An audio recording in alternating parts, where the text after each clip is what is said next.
မိဘပြည်သူများခင်ဗျာမိဘပြည်သူများသိရှိပြီးဖြစ်တဲ့အတိုင်းပဲဒီနေ့ဒီသက်ဆောင်တဲ့မွန်းလဲ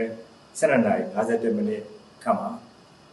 ဒီယူရိုကောင်စီနေပြီးမန္တလေးတိုင်းစကိုင်းတိုင်းဒေသကြီးနဲ့တချို့ဒေသတွေမှာဒီနေ့လှုပ်ဖော်မှုဖြစ်ခဲ့ပါတယ်ဖြစ်ပွားတဲ့နေရာတော့မန္တလေးမြို့ရဲ့အရှိမြောက်ပဲ20 ကီလိုမီတာခန့်အကွာမှာဗဟိုပြုပြီးတော့မြေအောက်10 ကီလိုမီတာအနက်မှာလှုပ်တယ်လို့ကျွန်တော်သိရတယ်လှုပ်တဲ့အဆင့်ကတော့ Richter scale 9.9 scale ရှိကြောင်းအဆင့်ရှိကြောင်းအဲ့ဒီငလျင်အလုံးပြင်းထန်တဲ့ငလျင်တစ်ခုဖြစ်ကြောင်းလည်းကျွန်တော်သိရှိရပါတယ်နောက်ဆက်တွဲငလျင်များလည်းဆက်လက်လှုပ်ရှားခဲ့တာရှိပါတယ်ဒီလှုပ်ရှားမှုကြောင့်ဖြစ်ခဲ့ပျက်စီးမှုဒီကတော့မန္တလေးမြို့စကိုင်းမြို့နေပြီးတော့မှာတော့ပျက်စီးမှုများပြားပါတယ်လက်ရှိကျွန်တော်ယနေ့ချိန်ယူချိန်ထိပေါ့သတင်းပို့တဲ့သတင်းပို့ကြရတော့နေပြီးတော့ကောက်တင်နေမျိုးက96ယောက်စကိုင်းမြို့မှာ18ယောက်ကြောက်စင်မှာ30ယောက်စုစုပေါင်း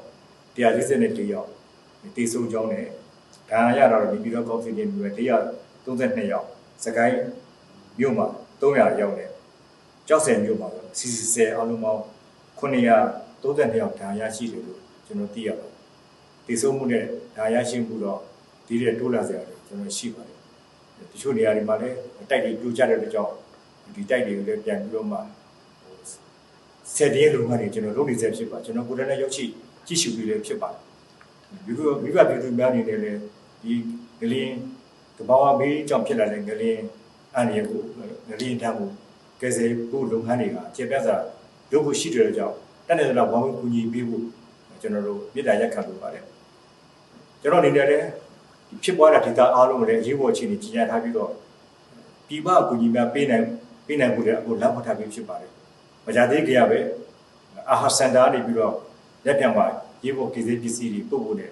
အိန္ဒိယနိုင်ငံလည်းလက်ပြန်မှာကိစ္စပစ္စည်းပို့ဖို့ကာလနာရှိတယ်လို့ဒါလည်းခွင့်ပြုထားပြီးဖြစ်ကြောင်းကျွန်တော်ပြောလိုပါတယ်။ကျွန်တော်မိသည့်နိုင်ငံမိသည့်အဖွဲ့အစည်းမဆိုမြန်မာနိုင်ငံအတွင်းမှာရှိတဲ့ရဟန်းရှိလို့မိဘပြည်သူများမဆိုတော့ကုညီနိုင်ဖို့ကျွန်တော်ဖိတ်ကြားလိုပါတယ်ခင်ဗျာကျေးဇူးတင်ပါတယ်